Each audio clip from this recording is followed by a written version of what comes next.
Welcome to this edition of Spectrum of the Arts. Art camps have become very popular for many Pinellas County School students. Funded by the referendum, they provide for extended learning opportunities at a drastically accelerated pace. We do focus on different media, during the school year.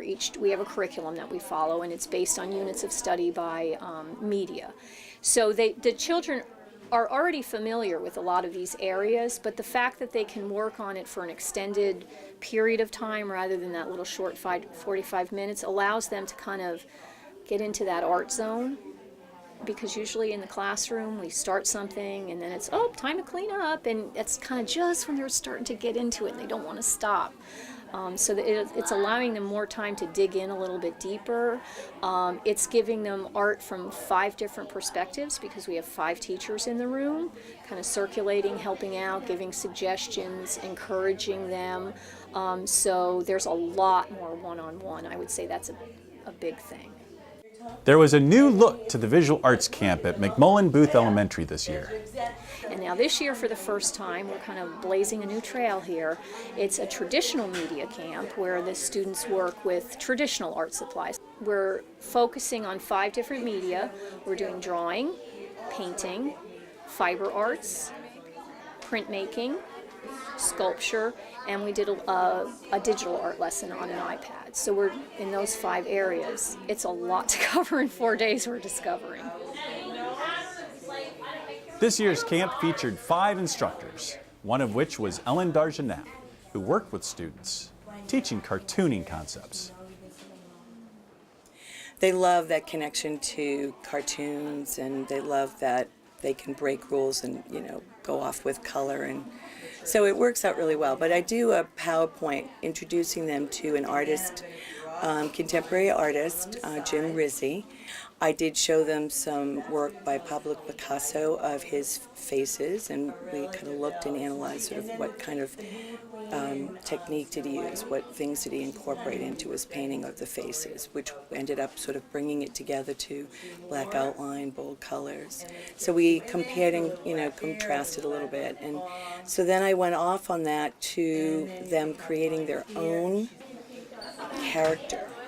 I said, now it's your turn, and I do a lot with little stubby black crayon to make them work big and newsprint. And kids will just, if you give them pencil, they'll have that pencil point. They'll be small, just by the nature of the tool, but also they're erasing, because they can.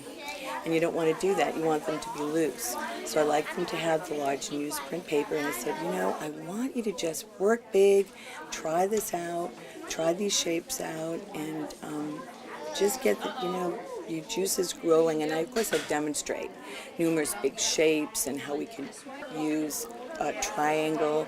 I talk about villains. I talk about a character who is an angry character or mean or villainous and might have pointed chin or sharp edges, pointy body parts, and how the eyebrows would look. So I do an introduction with just pretty much cartooning, how you do the eyes, how you make the eyes look a certain way, what kind of noses there might be. So we talk about, really look at and connect to the cartooning part of the lesson, of bringing that together.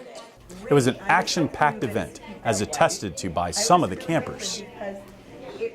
There aren't the constraints of it has to be real life.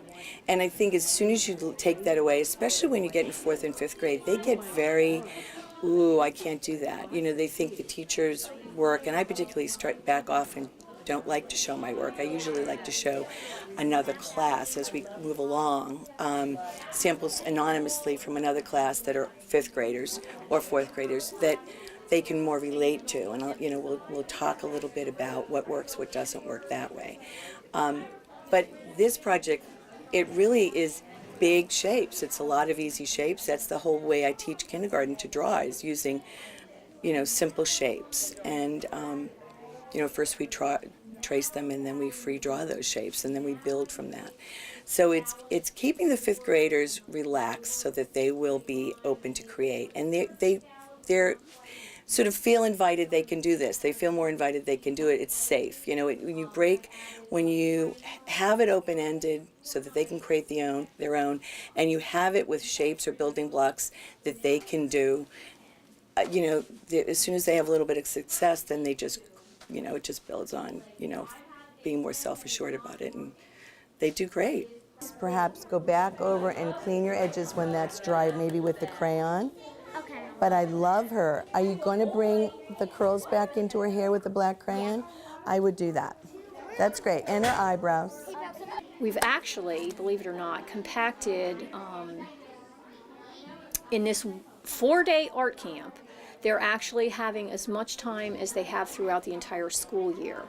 School year's chopped into little 45-minute segments, 1 week, 1 week, 1 week, 1 week. Well, we've got 24 hours in 4 days with these children. So it's a lot more intense. You can dive in deeper because you don't have that time lapse of a whole week in between working on something.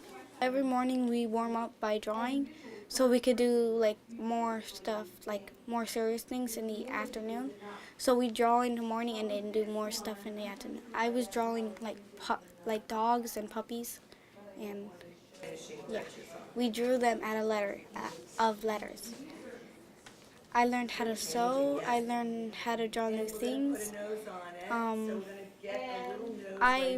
made a puppy, and I sewed like things onto him.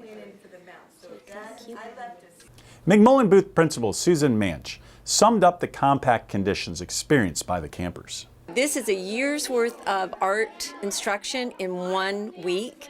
So just to give the kids that are showing that love of art beyond what every other child shows, that opportunity to have that extra art, and it comes to them without a charge. So some of our kids who might not be able to afford to go to art camps on their own are given that opportunity to have that extra touch of art and be exposed to a year's worth of learning.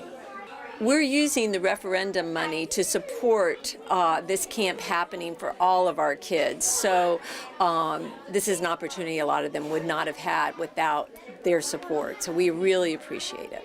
Today, learning is all about having engaged kids who are self-directed in their learning. And you just walk around and you see what these kids have been doing this week. There's no downtime. They're all engaged and so student-centered in everything they're doing. So that's huge. So happy for our students that they have this opportunity. It's open to all the children in the county. They're actually running 3 weeks of art camps, a digital and a traditional media in the North County, South County, and Mid County. So there's plenty of opportunities for kids, depending on where they live, to pick the camp of their choice. I'm so fortunate that I live in this community that supports the arts, and I say a big thank you. Alex Mack, a 2B fifth grader at McMullen-Booth, is one of those students who would seem to be a perfect match for the camp such as this. I really love art. I am obsessed with art, actually. I like doing everything. I love everything about it. I would say I sort of like sometimes digital, sometimes usually visual. I usually like to use painting and drawing because I'm way better drawing with my hand than anything else. Definitely visual, better than digital. Like, I don't like full digital because, you know, I definitely draw better by hand. I don't draw bad. I mean, I don't draw bad with digital, but I draw better definitely with hand. I've done oil pastels, we've done paintings, we've done just doodling, we've done warm-up drawings and stuff, as well as a little bit of digital arts on the iPad, but we drew something with our hand first, and then we took a picture of it. I think once I get into college, I think I know which college I want to go to. I would want to go one that is for an architect because I'm good at drawing 3D shapes, and I mean, I love building stuff too. I'm obsessed with it. Meanwhile, a digital arts camp was on the calendar for late spring at Azalea Middle School. Karen Santangelo filled us in on what it was all about. It's a digital art camp, and the advantages I see for students, which there's more advantages than I even realized till after I talked to the students. Many of them are very talented, but they don't even get the opportunity to take art at their school because of other core subjects that they have to take, or they're involved in music, which is another wonderful elective. But there are so many electives at a middle school, they don't have the opportunity to really experience all of them. So this is an opportunity for them, if they are artistic, and even if they aren't, they can learn from it. But the ones that are artistic, they're thriving here because it's something that they would like to do all year, but they don't have that opportunity. So that's definitely an advantage. And it's an advantage for the teachers because there's 5 teachers at every camp, and we're singletaries at our schools in middle school. There's 157 art teachers in the county, and at the middle schools, except for John Hopkins, they have the advantage of having 2 art teachers. We're just alone at our schools, so this is a great opportunity. That's actually a learning opportunity for us to see how other people present different elements of art and principles of design, and just how they run their program as opposed to how you run art, I run mine. And so there's advantages to that of seeing how other people teach. Students are definitely more towards digital these days. In fact, some of my students know how to use the digital devices more than I do, and they actually taught me how to use layers. So today when I was teaching and incorporating layers, a student of mine taught me this a few months ago. So I thought that was really cool. That something that she had taught me is something now that I'm teaching other students. I think students do still use traditional art forms, but it's definitely more towards the digital, which is why I wanted to teach this lesson and talk about the importance of digital versus traditional, and how it is really cool and interesting, but there's also some aspects that you can't get when you're using traditional mediums. We've been working on like comics right now, and like earlier we were working on photoshopping and everything. My mom was kind of like wondering why I'm just like at home all day, just relaxing, doing nothing. So she looked up online for some camps, and she thought I would like this one because I like technology and stuff like that. So she found this camp. I think it's opened more opportunities for me to like look for different camps and different types of maybe schools or programs like that for technology and art, because I'm starting like the digital art now. My friend, she was having a lot of difficulty figuring out how to do some of the stuff, and I was like, oh, you have to do this, and then you do this, and then she was like, oh, right, okay, thank you. And then I helped her, and I was having a lot of difficulty at the beginning, but then I had the teachers helping me. Sometimes I do get a little worried that they're so into technology and so into this digital art realm that they don't want to paint, they don't want to draw, they don't want to sketch, but that's why we're here, and that's why we teach a variety of mediums in our classroom. So I do teach a digital art class, but when I begin that course, I start with traditional mediums. So we use charcoal, we do sketches, we talk about value, and we talk about all the elements of art through traditional mediums, and then we move on to digital art. So I feel like you need traditional as a foundation to get to digital art. I wish we could do this more often. I think it would be great if we could do it during spring break even, not just during the summer, if we could do it during the holidays, because it's really great for the teachers amongst us. We love this. Like if we could have 2 art teachers in every school, that would be great, because it's just so much fun and we learn so much from each other. We start with traditional process work in the digital art camp, so it's very important to keep the traditional involved. So they start off with quick sketches and idea boards, idea banks. So they're working on paper in the beginning, and then we transfer that information into digital mode. So they're doing both. The digital painting, the students have to really get in their head a lot about combining layers, digital layers on their iPads. So we go outside, they're taking real references from nature with maybe note-taking or quick sketches, and then we use photography to capture some images. Back in the classroom, they're looking at those and combining them with layers to organize landscape and real space, foreground, middle ground, background. So it's a good task for them to perceive space and perspective. I am fortunate to be working with this camp. It's a great opportunity for the students in Pinellas County. The referendum money pays for it. It's free, and it's an opportunity for multiple teachers. We have 4 teachers here for 25 kids. So we have the student-teacher ratio is outstanding. They're in here all day. We can get a lot of work done in a big time period with a lot of one-on-one help. One of the apps that we use is ArtRage, and so a lot of traditional media that you use, like oil paint and watercolor or airbrush, pastels, those are all in that app. So it makes it very easy to transition from using traditional forms of it and then using it digitally on the iPad. And it has different settings where you can change it so you get the effect that you want, just like you would using it on paper or on a canvas. You guys may go back to work. We're trying to get the students to realize that there is a connection between traditional artwork and digital.